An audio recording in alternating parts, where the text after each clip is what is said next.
changes, but there is so much more.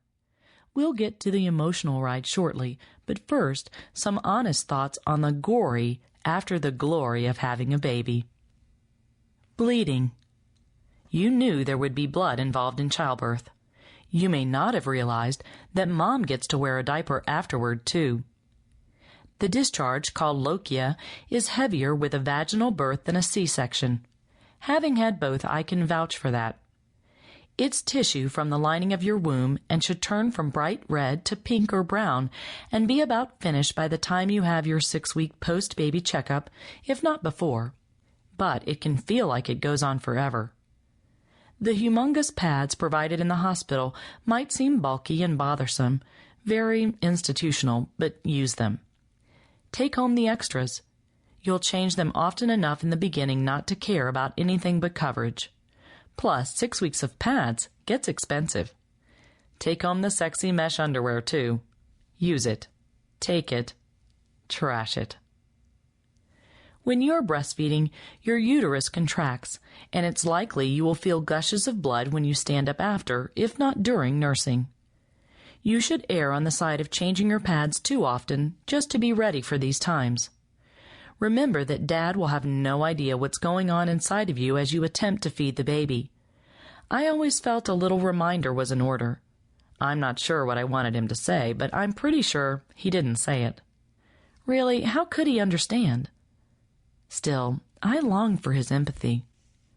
I said we were going to be honest, right? Well, here goes. After my third son was born by C-section 2 months early, I was hooked up to a catheter, some blood pressure socks, an IV, a pain ball for my incision, and I'm not sure what else.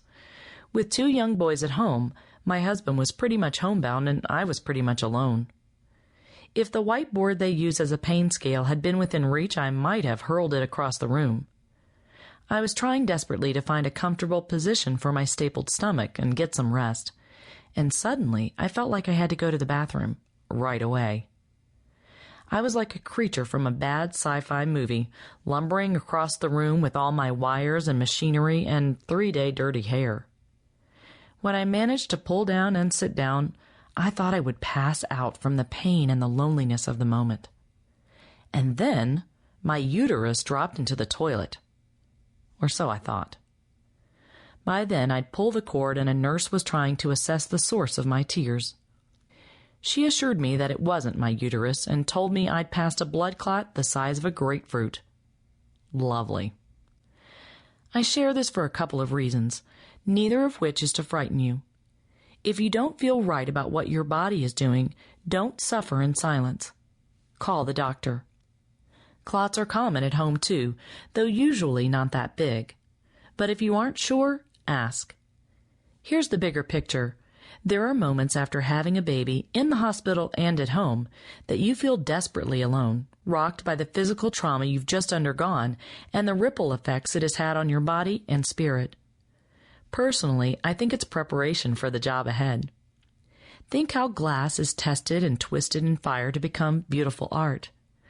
I think the first months after the birth of our baby mold us, cultivating our empathy for those who suffer, making us into mothers. It can be a gut-wrenching process. Literally. Not long after that experience, I was comforting my 5-year-old on the bathroom floor during a bout of the stomach flu. This time, I was the nurse, but I remembered well the tears that came from feeling like your insides are falling out, and I hope I never forget. Ouch. It hurts to pee. If you delivered vaginally, you will probably have pain caused by stretching, tearing, or cutting. My hospital had a can of Dermaplast, an anesthetic spray waiting to soothe. It helped, and it works on cuts and scrapes, so I moved it to the kids' first aid kit when I'd recovered.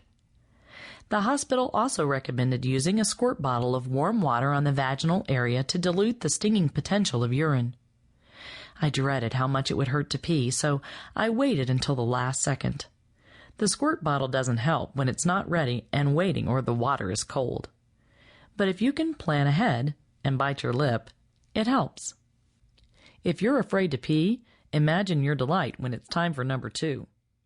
Hopefully, in the hospital you were given a stool.